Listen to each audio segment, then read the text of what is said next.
Alright, if you don't know, 16ShotEmVisualz is a cameraman. He started out as a cameraman making music videos for local rappers in Chicago. Then he elevated into a platform where Chicago artists could come for interviews. He filled the void that was left by Zach TV. Right? Zach TV was a legendary videographer who interviewed artists coming out of Chicago who do music.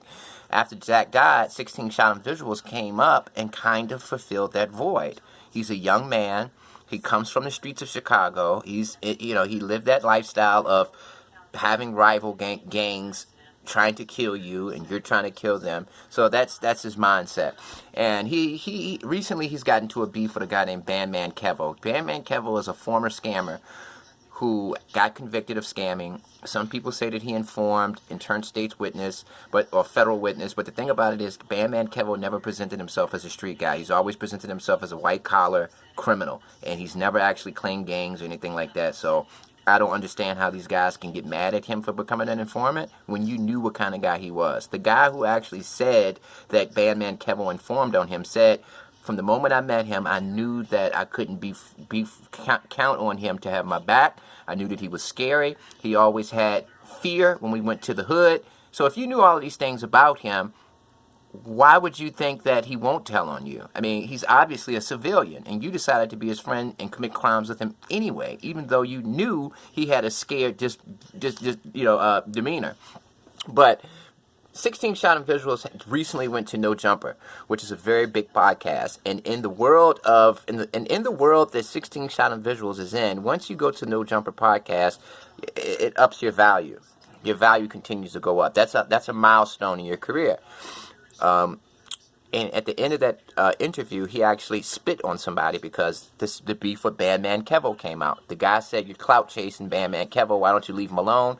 16ShotEmVisualz spit in his face. Now, here's the thing. I can't say anything to 16ShotEmVisualz. He's got to be at least 25, right? I don't know. I'm assuming. So, at this point, he should understand how business works. You can't go around spitting in people's faces. When you have an opportunity to go to a show like No Jumper, you're dealing with the corporate world. I know that the podcast itself looks laid back. Everybody's smoking weed. But behind the scenes, there's a lot of corporate relationships. There's a lot going on behind the scenes. It's more than what it appears to be. You see guys smoking weed and talking about rap, but in the background, there's big investments. There's corporations involved. And by you spitting in somebody's face on that show because they brought up something about the beef you got with Bandman Kevo, you're making yourself look bad. Other people are watching you. Other people who could give you opportunities to increase the trajectory of your career are looking at you and they're saying, okay, this guy's putting up videos of Bandman Kevo's baby mama, got her talking trash about Bandman Kevo. He's really going all out. He's very upset with Bandman Kevo to the point where he wants to completely demolish him. He wants to end his career. He wants to embarrass him. He wants to prevent Bandman Kevo from being able to make money. That's how much he hates him. Now, on the other hand, 16ShotEmVisualz is a businessman. He didn't intend to be this successful. All he was doing was chasing his passions, following what he likes to do, recording videos, interviewing people. He didn't think that this would blow up like it did. So on one hand, it goes to show you how when success falls in your lap, you don't appreciate it. A lot of times people don't appreciate things that they didn't work hard for. I'm not saying 16 didn't work hard for his success.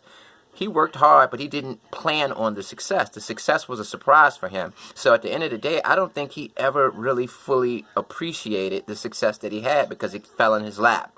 Like I said, he filled a void that was left. So that success literally fell in his lap. And I think he just looked at it like, well, hey, I don't think he ever actually stepped back and said, I'm in a vital position right now. I'm in a position that could actually change my life forever. I'm in a position where I can create generational wealth for my kids, grandkids, great-great-grandkids. I'm in a position where I can literally change generations and generations of my family's financial well-being.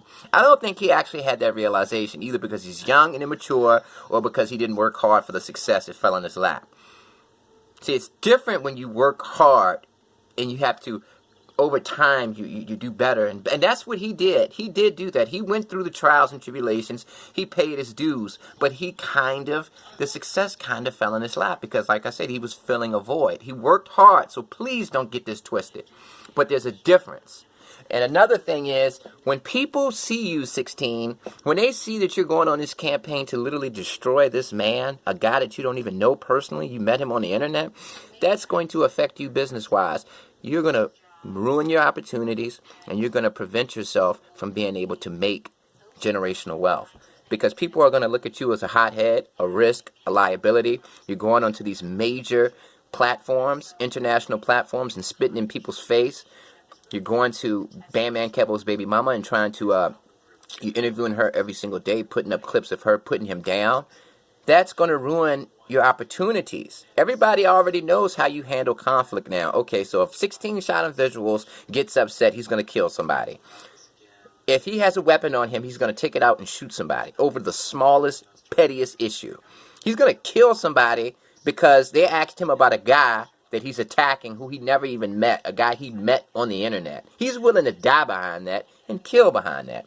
So 16, you're ruining yourself, man. I'm not going to sit here and play into the bull crap. I'm 32 years old, and I want you to do well. I want you to be able to provide generational wealth for your family. But like I said, man, you're ruining it. You're just getting an opportunity to get milestones. You're just stepping into that corporate world, and you're going to ruin yourself. You're going to destroy your reputation in that corporate world so bad that nobody's going to be willing to do business with you, and you're going to have to do everything on your own. And whenever you try to reach out for something from somebody, they're going to say, nah, I can't do it, bro, because your reputation has been ruined. And one thing about this thing called success and this thing called building businesses, you can't do it alone. So if you guys are really fans of 16ShotEmVisualz, please tell that young man that he should be mature enough to understand the value, the intrinsic value of his business when it comes to creating generational wealth. So if he's willing to allow somebody who he met on the internet to cause him to ruin that, then I don't know what to say. You guys need to help him, because I'm a fan of anybody who's black who's able to make a way for their family. So 16, I don't know why you're so obsessed with street politics and things like that. You're in such a great position. But like I said, a lot of times these guys who don't earn their position, when it falls into their lap, they don't really realize what they got until it's gone. But I hope 16 I just hope the guy doesn't shoot himself in the foot and ruins himself and ruins generational wealth over a guy he doesn't even know personally, somebody he met online. Peace.